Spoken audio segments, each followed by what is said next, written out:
नमस्कार, मैं हूँ डॉक्टर रोशनी डाक। आप सभी का वेलकम करती हूँ हमारे चैनल में एक बार फिर से पूरे दिल से। आज का जो वीडियो है वो बहुत ही इम्पॉर्टेंट है क्योंकि सावन मास के बाद भाद्र मास लग चुका है, जो कि भगवान कृष्ण का जन्म दिवस वाला महीना कहलाया जाता है। जी हाँ, भाद्रपद की कृष्ण पक्ष की अष्टमी तिथि में रोहिणी नक्षत्र में भगवान श्री कृष्ण का जन्म हुआ था और इस बार जन्माष्टमी में बहुत ही विशेष संयोग बन रहे हैं। तो इस बार जन्माष्टमी में कौन सा संयोग है, इसमें क्या करना चाहिए, किस तरीके से आप भगवान कृष्ण की पूजा कर सकते हैं, उन्हें प्रसन्न कर सकते हैं, किस तरीके से व्रत करें, व्रत के नियम क्या है, ये सभी जानकारी आपको आज के इस वीडियो में मैं देने वाली हूँ।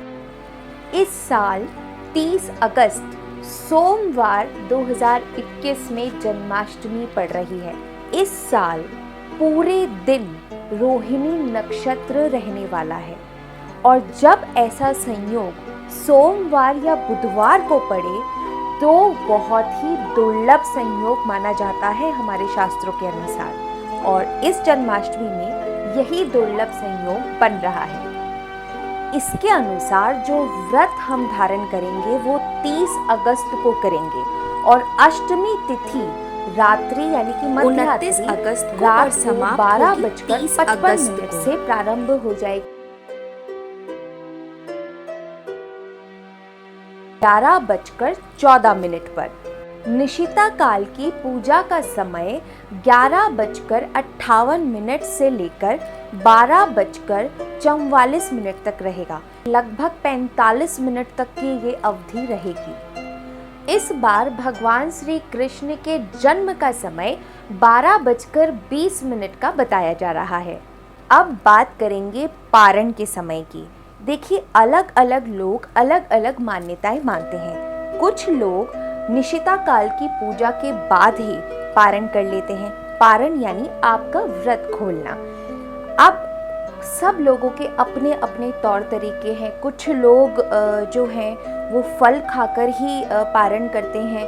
कुछ लोग भगवान का जो चरणामृत होता है सिर्फ वो खाकर पीकर ही पारण करते हैं। तो जो लोग मानते हैं कि भगवान की जो निशिता काल की पूजा के बाद पारण करते हैं, यानी कि वो 12:44 के बाद में पारण कर सकते हैं। कुछ लोग सूर्योदय के बाद, तो अगले दिन का जो सूर्योदय है वो 6:06 का है, उसके बाद पारण कर सकते हैं। और कुछ लोग जो है वो रोहिणी नक्षत्र समाप्त होने के बाद ही पारण करते हैं। तो रोहिणी नक्षत्र, जैसा कि मैंने बताया, सुबह 11:14 पे समाप्त हो रहा है।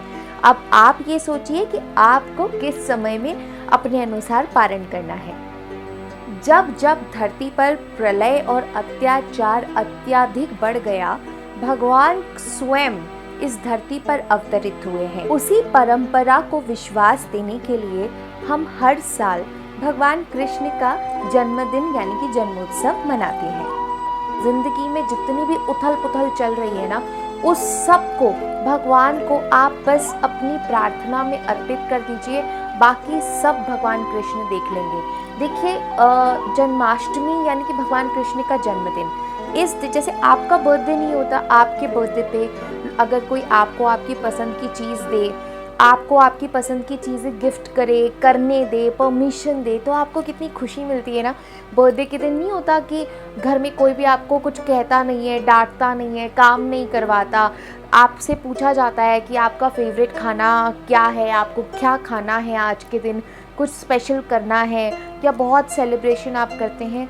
ठीक उसी तरीके से भगवान कृष्ण की प्रिय वस्तुएं यदि आप भगवान कृष्ण को अर्पित करेंगे और भगवान कृष्ण को अपनी मनोकामनाएं बताएंगे, तो उस दिन सब छूट है। मतलब भगवान एकदम अच्छे मूड में रहता है। हाँ ठीक है, सब कर दूंगा मैं, बोलो क्या चाहिए तुम्हें। तो निसंकोच, बहुत ही निस्वार्थ भाव से आप अपनी मनोकामना के साथ भगवान कृष्ण को अपनी सारी परेशानियां सौंप सकते हैं कि प्रभु आप ही हैं, आपको ही देखना है, मैं तो आपका बालक हूँ, लेकिन आज आप बाल्य स्वरूप में हैं, तो मैं आपका पूजन कर रही हूँ। जन्माष्टमी के दिन आपको क्या करना चाहिए? सबसे पहले आपको ब्रह्म मुहूर्त में उठना है। ब्रह्म मुहूर्त में उठने के बाद आपको कम से कम उस दिन बोलना है, या तो बोलना ही नहीं है, अगर बोलना है तो बहुत सोच समझ के बोलना है कि आपकी वाणी से किसी का हृदय ना दुखे, आप किसी पर गुस्सा ना करें, आप अपने मुंह से अपशब्द ना बोलें, क्योंकि ये बहुत ज़्यादा इम्पॉर्टेंट बात है कि हम ईश्वर की पूजा तो करते हैं, लेकिन अपने अंदर की आत्मा, अपने अंदर के कर्म को इम्पॉर्टेंस नहीं देते और ऐसी गलतियां कर बैठते हैं जिससे हमारा व्रत खंडित हो जाता है। अब इसमें सबसे महत्वपूर्ण बात यह है कि हम अधिकांश व्रत कर लेते हैं, लेकिन व्रत का संकल्प नहीं लेते। तो कोई भी व्रत विदाउट संकल्प लिए पूर्ण नहीं हो सकता। बिना संकल्प के कोई व्रत मान्य नहीं होता। तो सुबह जैसे ही आप उठेंगे, अपने स्नान आदि नित्य क्रम से आप पूरे करेंगे उनको, उसके बाद में आपको संकल्प लेना है। छोटी सी कटोरी में पानी लेकर अपने राइट हैंड की हथेली पे लेके आप अपना नाम, नक्षत्र, गोत्र बोलकर संकल्प लीजिए कि मैं पूरे तन मन धन से भगवान कृष्ण आपके जन्मोत्सव पे व्रत धारण कर रहा हूँ या कर रही हूँ। अब इसमें एक और बात कि इस बार का जो व्रत है वो सोमवार के दिन पड़ रहा है। तो जो लोग पहले से ही सोमवार का व्रत कर रहे हैं या फिर हर सोमवार को वो व्रत करते हैं, तो अब ये सबसे बड़ा सवाल आता है कि हम दोनों व्रत को एक साथ कैसे करें। तो कोई टेंशन की बात नहीं है। आप जैसे व्रत करते हैं वैसे ही उस व्रत का भी संकल्प इसी संकल्प के साथ में लीजिए। और व्रत के दिन वैसे भी हम इन सभी नियमों का पालन करते हैं, तो आपके एक ही दिन में एक ही संकल्प के साथ ये सारे व्रत हो जाएंगे। बस आपको संकल्प के समय पे दोनों संकल्प लेने हैं कि मैं सोमवार का भी कर रही हूँ और जन्माष्टमी का भी कर रहा हूँ या कर रही हूँ। देखिए, आजकल के ज़माने में कुछ भी खरीदना बहुत मुश्किल नहीं है। बहुत सारे ऑप्शंस हैं, दुकानें लगती हैं, बाज़ार लगते हैं, लेकिन फिर भी खुद के हाथों से किया हुआ, श्रम किया हुआ जो भोग बनाते हैं, श्रृंगार का सामान बनाते हैं, वस्त्र बनाते हैं, उनकी बात ही अलग है। उसमें आपका एक एक कर्म जाता है, आपकी बॉडी की एक एक एक्टिविटी जाती है। तो कोशिश कीजिए कि आप ठाकुर जी का जो श्रृंगार का सामान है, जो फूल मालाएं हैं, वो सब आप खुद बनाएं। ठाकुर जी को पीले रंग से बहुत प्रेम है, तो कोशिश कीजिए कि पीले रंग के आप फूल ठाकुर जी को अर्पित करें, पीले रंग की माला बनाएं। और ख़ुद भी आप चाहें तो पीले वस्त्र धारण कर सकते हैं जन्माष्टमी के दिन। और इसके अलावा पीला चंदन, अगर उसमें केसर डाल सकते हैं तो बहुत ही बढ़िया। यदि आपके घर में ऑलरेडी बाल गोपाल हैं, क्योंकि हम बाल स्वरूप की पूजा करते हैं, तो बहुत अच्छी बात है। आप पूरे विधि विधान से बाल गोपाल का अभिषेक करें, उनकी पूजा करें, निशिता काल में सब कुछ करें। इन केस अगर आपके घर में बाल गोपाल नहीं आपने स्थापित कर रखे, तो भी कोई बात नहीं। छोटी सी माँ यशोदा के साथ में उनकी फ़ोटोग्राफ आप अपने मंदिर में लगा सकते हैं और सारा जो पूजा पाठ है उस फ़ोटो के साथ में आप कर सकते हैं। जैसा मैंने बताया कि भगवान कृष्ण को पसंदीदा चीज़ें अर्पित करनी चाहिए, तो सबसे ज़्यादा पसंदीदा उनको है बांसुरी। तो ये कोई ज़रूरी नहीं है कि बांसुरी किसी मेटल की हो, धातु की हो, सोने चांदी पीतल की हो। आप कोई भी बांसुरी, बांस की बांसुरी भी भगवान को अर्पित कर सकते। इसके अलावा जन्माष्टमी के दिन मोर पंख का घर में लाना विशेष महत्वपूर्ण बताया गया है, क्योंकि भगवान श्री कृष्ण को मोर पंख अति प्रिय है। वो अपने शीश पे उसे जगह देते हैं। तो मोर पंख यदि आप घर में लाते हैं तो एक पंखा नहीं बना हुआ आता, वो भी आप ला सकते हैं, भगवान को हवा करके उसे सेवा कर सकते हैं। और अगर नहीं तो आप एक मोर पंख लाके अपने पूजा के मंदिर में रख सकते हैं, या घर में किसी भी जगह पे आप उसे लगा सकते हैं, कोई प्रॉब्लम नहीं है। तीसरा, गौ माता से विशेष प्रेम है कन्हैया को, तो आप कन्हैया जी की फेवरेट गौ माता की सेवा करें, उन्हें चारा खिलाएं, अगर हो सके तो उनको रोटी के अंदर गुड़, चने की दाल भी खिला सकते हैं, क्योंकि अगेन पीली चीज़ों को हमें ज़्यादा काम में लेना है।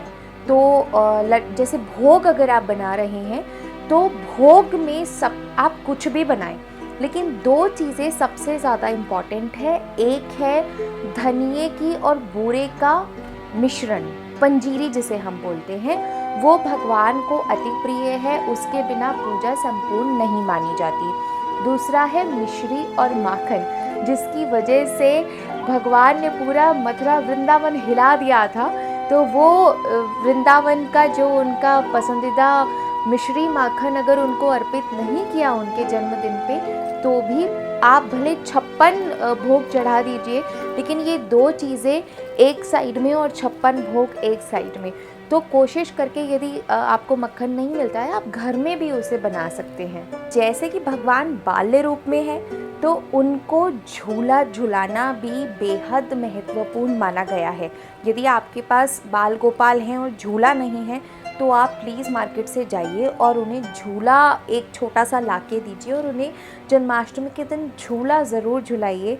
इसका एक विशेष महत्व है। कोशिश करनी है कि पूरे दिन में आप भगवान का कोई भजन सुने, मंत्र जाप करें।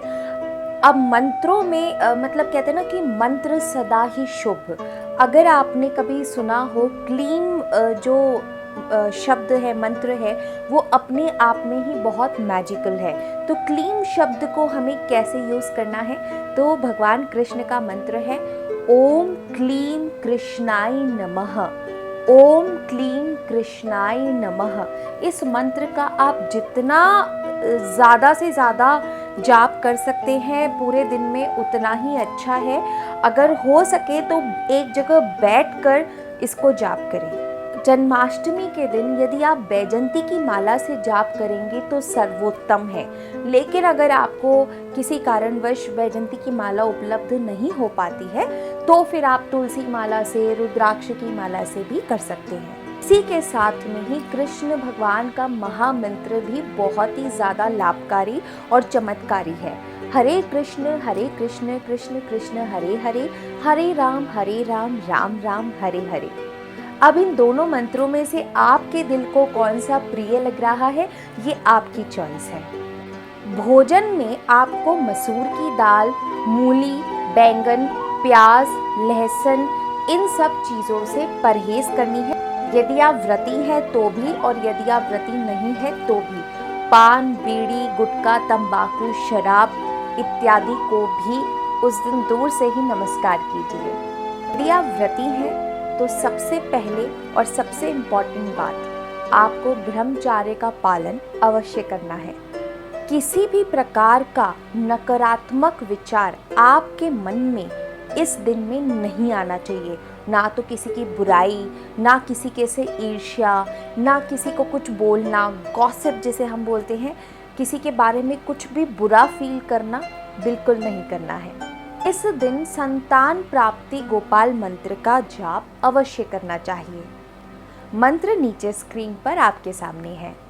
ये थे कुछ डूज एंड डोंट्स, यानी कि कुछ चीज़ें जो आपको जन्माष्टमी के दिन करनी चाहिए और कुछ चीज़ें जो बिल्कुल नहीं करनी चाहिए।